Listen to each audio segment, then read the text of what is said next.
মা, এই শব্দটা উচ্চারণের মাধ্যমেই কিন্তু আমরা আমাদের সমস্ত বিপদ থেকে উদ্ধার পেয়ে থাকি। এই শব্দের মাধ্যমেই কিন্তু আমরা পৃথিবীর আলো দেখে থাকি।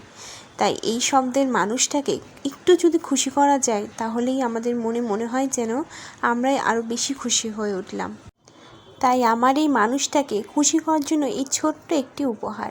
হ্যাঁ, আমি আমার মায়ের জন্য অনেক দিন ধরে পরিকল্পনা করতেছিলাম এরকম একটা সোনার চুড়ি গিফট করব।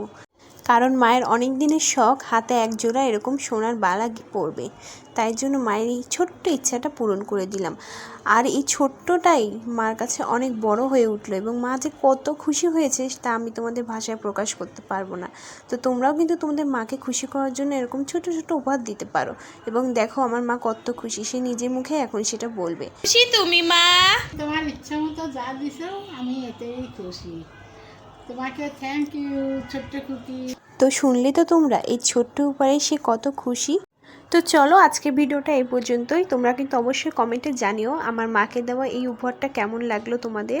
আর আমার চ্যানেলটাকে প্লিজ সবাই একটা সাবস্ক্রাইব করে দিও এবং লাইক করে দিও। Thanks for watching. Bye bye for now.